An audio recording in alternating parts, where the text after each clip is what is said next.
Assalamualaikum warahmatullahi wabarakatuh. Selamat malam, selamat berjumpa kembali di channel Resume Fundamental Saham dari laporan keuangan triwulan 2 2025. Ya, sekarang memang kita berada di triwulan 3, tapi pembahasan kita di triwulan 2 2025. Emiten-emiten yang sudah melaporkan, hampir semua sudah melaporkan ya, tinggal kita pembahasannya satu persatu saja lagi.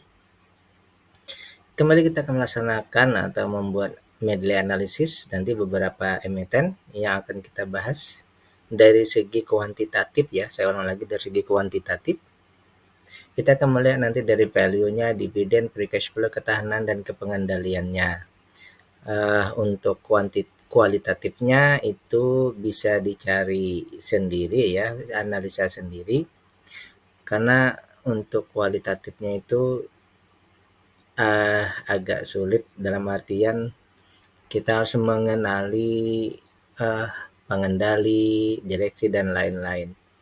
Dan ada kasus-kasus apa itu silahkan Anda cari sendiri lebih jauh nanti ya. Kita hanya berfokus kepada data-data yang sudah disediakan oleh sekuritas ya. Yang saya ambil ini utamanya ya di Stockbit ya. Jadi data-data ini sudah saya ambil dari situ. Bagi Anda yang mau mendalami lebih jauh, silahkan saja mengakses di Stockbit ya. Analisa ini bukan perintah untuk melakukan aksi beli atau jual. Ini adalah bahan pertimbangan tambahan ataupun sebagai bahan edukasi saja. Bahwa ini hanyalah salah satu dari berbagai metode ya. Jadi ini bukan sesuatu yang mutlak. Jadi Anda silahkan buat analisa Anda sendiri sebagai konfirmatornya. Baik, selanjutnya juga saya ingin menyampaikan bahwa saya tidak membahas emitennya secara khusus, bidangnya apa, usahanya apa, sektor apa, dan lain-lain. Saya hanya langsung kepada pembahasan data tadi. Pertama ini PSGO, Palma Serasih Tbk ya. Dari segi data awal di sini ya, dia menurut pemahaman kita bahwa dia memenuhi kriteria kita ya. Kriteria kita yaitu yang sudah saya jelaskan di beberapa pertemuan, di beberapa video sebelumnya ya. Silakan cek di video-video sebelumnya. Pertama ini dari segi modal ya, ini terjadi peningkatan ya, semula dari 123 sekarang sudah 132. Walaupun dari triwulan 1 dibandingkan triwulan 2 ada penurunan, tapi dia sebenarnya meningkat turun sedikit ya. Untuk keuntungan ini ya, untuk keuntungan bersih ini dia mengalami penurunan juga dari 35 turun jauh separuh, ini hampir ya, ke 18, naik sedikit lagi ke 19, sekarang naik ke 22 ya. Setelah turun terjun bebas di triwulan 4, lalu sekarang dia naik merangkak ya. Untuk harga juga fluktuatif, Shopee sekarang sudah di tertingginya selama setahun terakhir ya. Kemudian aset lancar ini 2,8 kali ya, hampir 3 kali lipat. Dan seterusnya ya. Dari segi pertumbuhan IPS-nya ya, dari tahun ke tahun ini juga fluktuatif ya, 13, 29, kemudian turun lagi 18, sekarang naik 22. Jadi ini dia berusaha naik kembali ya per tahunnya ya. Baik, kita akan lihat dari segi rasionya sekarang ya. Keuntungan bersihnya Rp22 dibandingkan dengan modalnya 132, ini setara dengan 16,67. Kita kategorikan dia menjadi untungnya besar ya. Meskipun dia dekat-dekat dengan untung sedang ya. Untung sedang kan di 15-an, sekarang 16 sampai 17. Jadi dia untungnya besar ya. Target kita di PBB 2,5 itu masih di bawah ya. Walaupun 2,5-nya tidak lagi jadi patokan, tapi dia juga masih di bawah 2,5, baru 1,48. Jadi masih bisa. Kemudian apakah kita dapat diskon ya, di maksimal beli 222, sekarang 197, berarti kita dapat diskon 11% ya. Seperti itu. Nah, oleh karena itu dari kita untuk valuasi dulu ya, kita simpulkan apakah layak investasi di triwulan ini. Dari fast grower dengan valuasi sekarang wajar ya, mendekati di 222. Ini kita bacakan dia layak saja untuk investasi. Sekali lagi bahwa dia layak untuk investasi. Tinggal kita cek dividennya ya. Mereka kemarin membagikan 43% ya, berarti ini memenuhi kriteria. Kalau kita bagikan sekarang ya, kita bagikan sekarang ini ya, misalnya di triwulan 2 ini dibagikan, maka kita akan dapat 4,84%. Dari segi dividen payout ratio-nya, DPR-nya ini sudah memenuhi kriteria, tetapi dividen yield-nya ini yang belum memenuhi kriteria. Ya. Jadi penyokongnya ini belum mendukung karena masih kurang dari 5%. Kan di sini patokan kita 5%. Berarti layakkah investasi triwulan ini? Layak, tetapi tidak didukung oleh dividen. Seperti itu dulu ya. Free cash flow-nya 21%, ini ketahanannya oke. Selancar 2 kali hampir 3 kali lipat. Hutang 46 dan 55. Free float hanya 11% dan saham yang ada di bursa hanya 15%. Berarti di sini untuk ketahanan perusahaan dan kependalian semuanya oke, ya, tidak ada masalah. Hanya dari data yang kita dapatkan ini bahwa dia di sini valuasinya tadi ini layak invest ya, tapi dividennya yang belum memenuhi kriteria ya. Dan di sini juga tadi dia sedang naik ya, sedang dalam posisi naik, maka mungkin juga belum saatnya. Oleh karena itu, menurut saya pribadi di sini kita perlu melihat bahwa di sini satu saja permasalahannya yang awal dulu ya, bahwa dividen yield-nya ini masih kecil. Sehingga kalau dia hanya 4,8, mungkin di sini kita harus tambah lagi. Misal di sini di 50%, 5,6 ya, oke. Jadi di sini dividen payout ratio-nya yang masih kurang ya.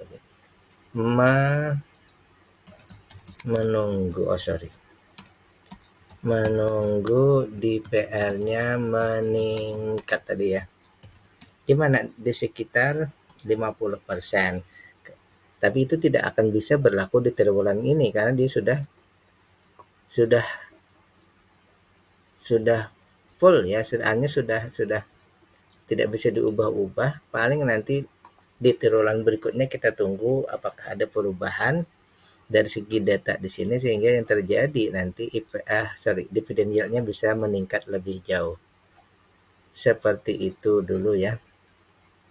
Kalau dari segi proyeksi dividen nanti kemungkinan ada ini makin tuh ya, kemungkinannya nanti bisa di 9,5 ya kalau di seperti itu nanti ya.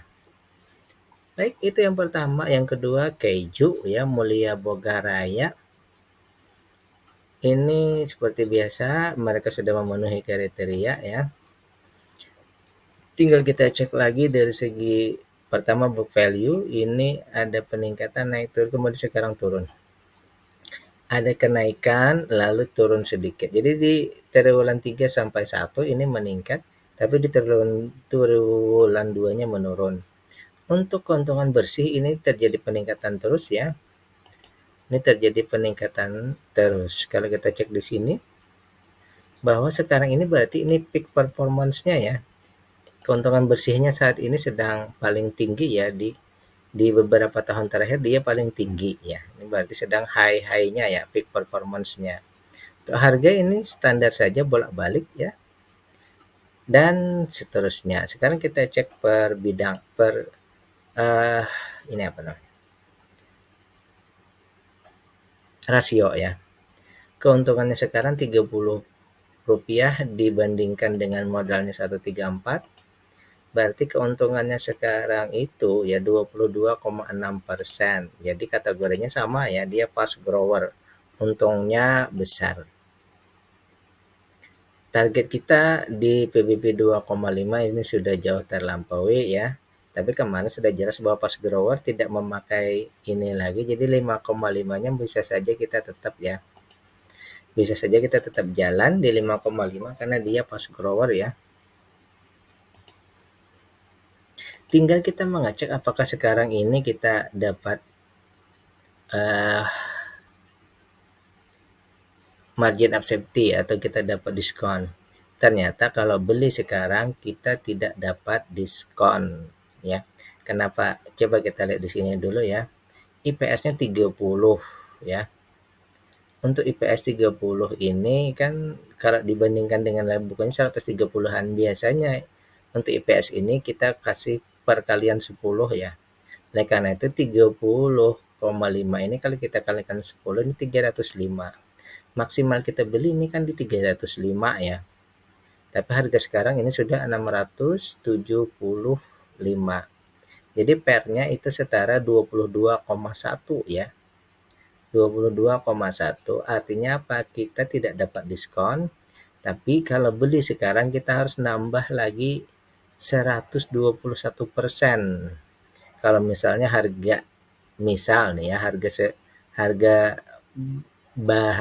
barang itu 100.000, maka kita belinya tidak di 100.000, kita belinya nanti di 221.000 ya, seperti itu. Kita harus nambah banyak ya untuk barang yang harganya hanya 100.000, tapi kita beli di 221.000. Nah, jadi kita tidak dapat diskon, malah kita malah membelinya di harga yang jauh lebih mahal. Oleh karena itu seperti ini ya. Pernyataan kita, opini kita terhadap perusahaan ini berarti layakkah investasi saat ini? Untungnya besar, tetapi harga sekarang ini ya, harga ini atau valuasinya ini sekarang masih mahal. Meskipun perusahaan untungnya besar, tapi kalau sudah dihargai mahal ya berarti valuasinya mahal ya.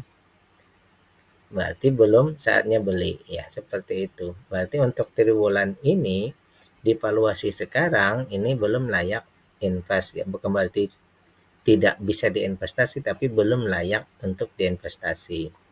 Untuk dividen payout ratio-nya, mereka ini membagikan besar ya. Coba kita cek lagi ya ke hijau. Untuk pembagian dividennya ini terlihat dia turun drastis ya. Sebelum-sebelumnya ini kan 30, 80, 75, 53. Ini memang ada turun-turun, tapi sekarang turun drastis sekali, hanya Rp13 ya. Di tahun 2024 hanya Rp13, setara dengan 49,79 ya.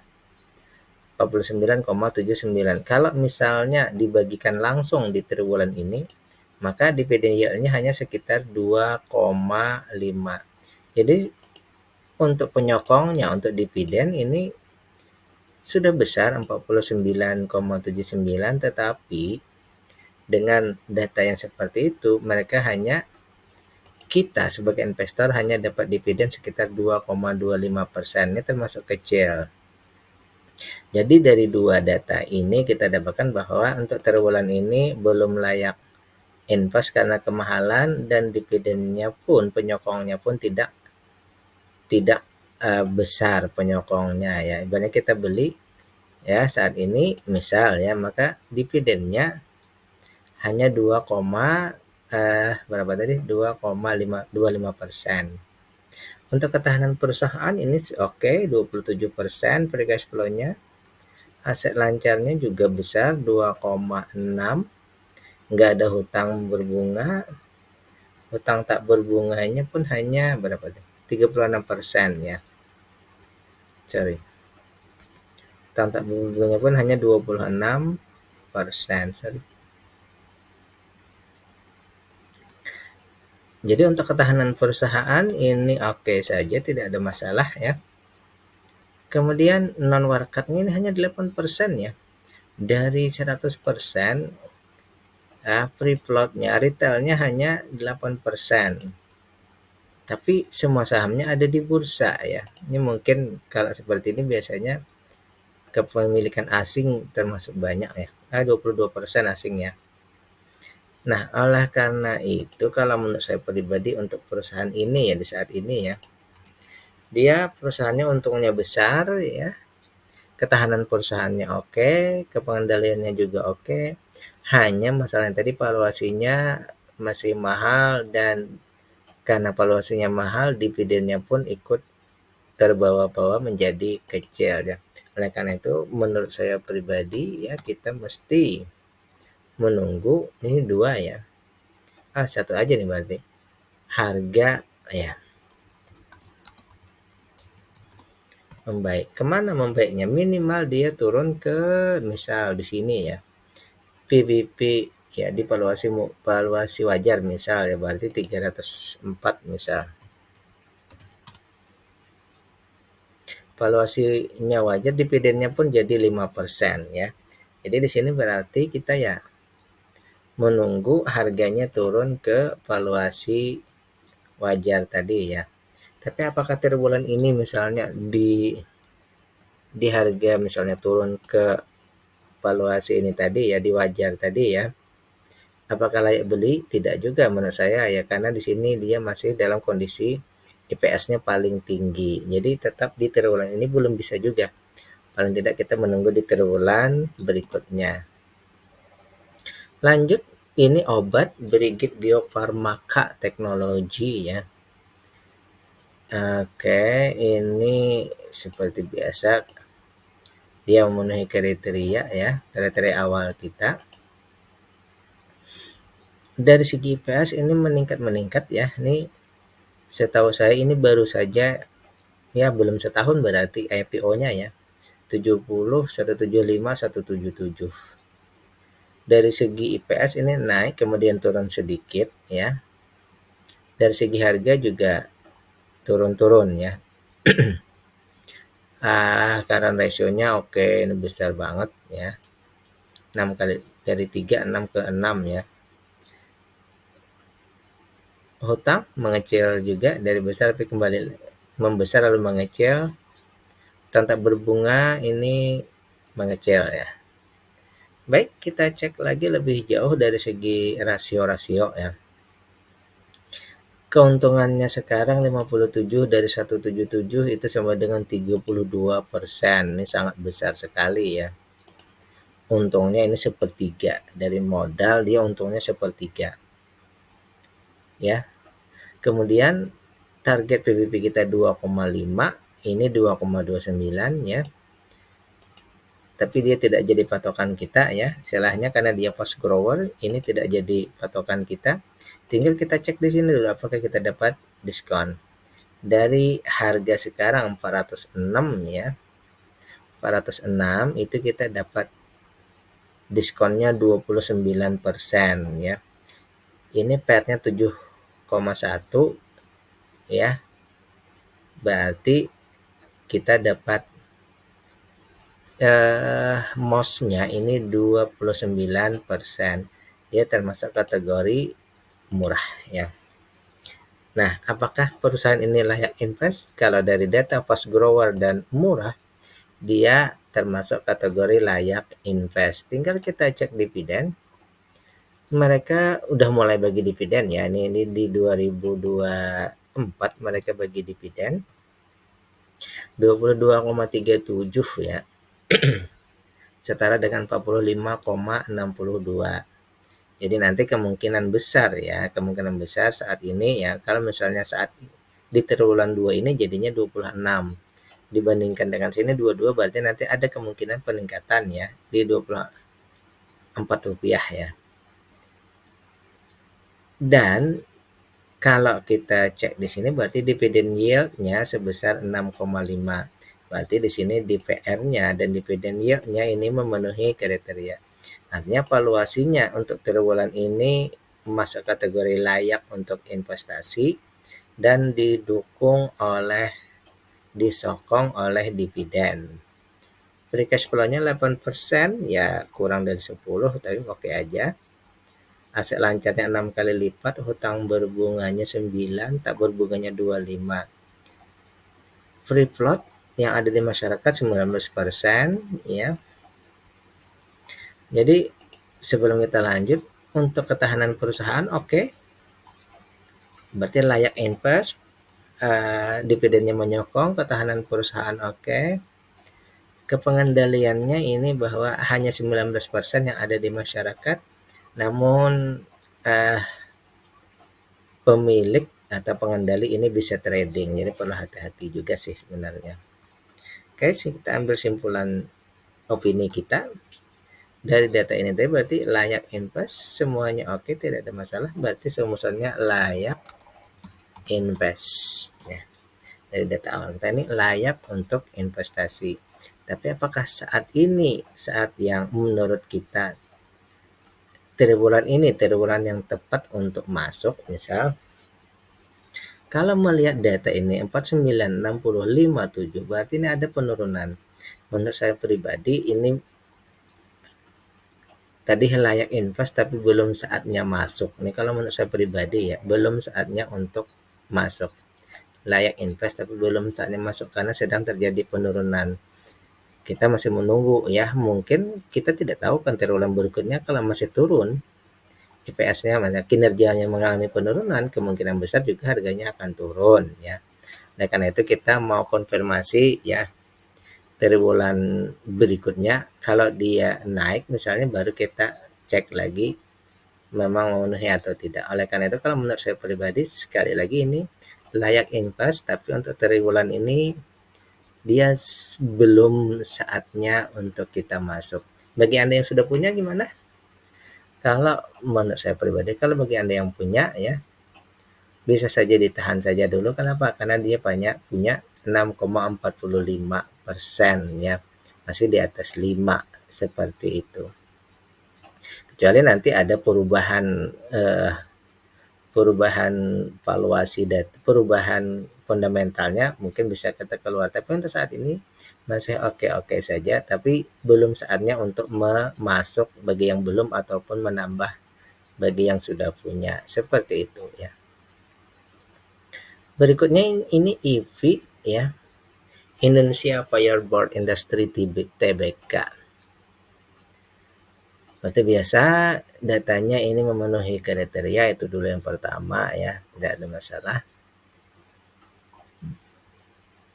Untuk keuntungan ini per tahun naik, ini selalu naik ya. Ini naik terus dari 7, 8, 10, 10, 7, 2, 19. Sekarang di 2 triwulan ininya dia naik menjadi 22. Berarti perusahaan ini growth ya. Secara umum perusahaannya ini growth ya. Sekarang tinggal kita cek valuasinya growth atau tidak, seperti itu. Keuntungan bersihnya 22 dibandingkan nilai perusahaannya 145. Jadi keuntungannya ini sekitar 15,37. Kategorinya adalah perusahaan ini untungnya besar, tapi dia tipis-tipis ya, dekat dengan untungnya sedang. Jadi perusahaan ini untungnya besar tapi dekat dengan untung sedang. Seperti itu dulu yang pertama. Target kita di PBB 2,5 berarti tidak menjadi trigger lagi ya, karena dia fast grower. Sekarang dia di 1,53, masih di bawah sih 2,5 ya.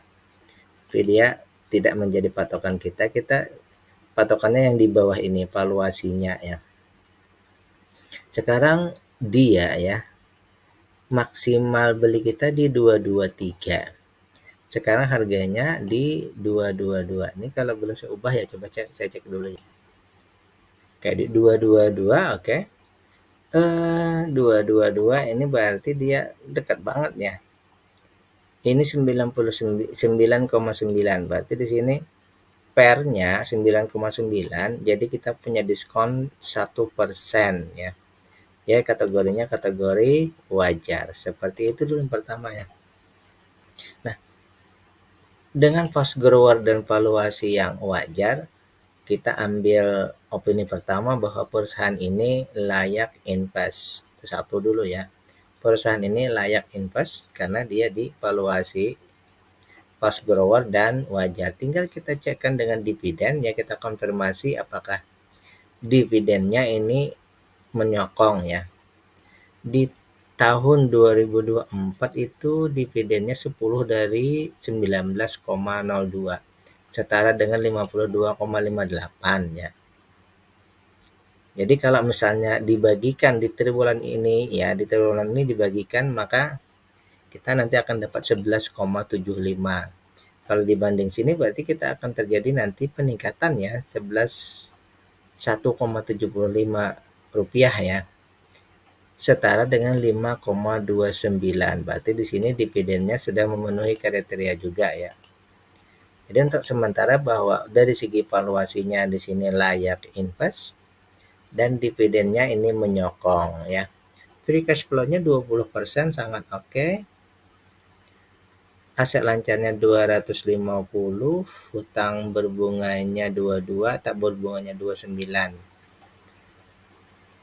Free float-nya 18% dan saham yang ada di bursa hanya 43%. Jadi simpulannya gini. Ketahanan perusahaan oke, no problem. Kepengendaliannya juga tidak ada masalah. Kenapa? Karena retailnya hanya 18%, saham yang diperjualbelikan pun hanya 43%. 67-nya itu milik pengendali dan mereka tidak berjual beli. Nah, karena itu kalau dari data sini ya, dari data ini berarti kategorinya layak invest. Tinggal ya, apakah triwulan ini saatnya entry atau masuk ya. Kalau dari data ini naik-naik kemudian turun, menurut saya pribadi perusahaan ini ya, opini saja ya, layak invest, tapi untuk triwulan ini mungkin belum saatnya masuk ya, karena dia sedang mengalami penurunan kinerja. Kan kita menunggu di triwulan berikutnya ya, kinerjanya menjadi lebih baik.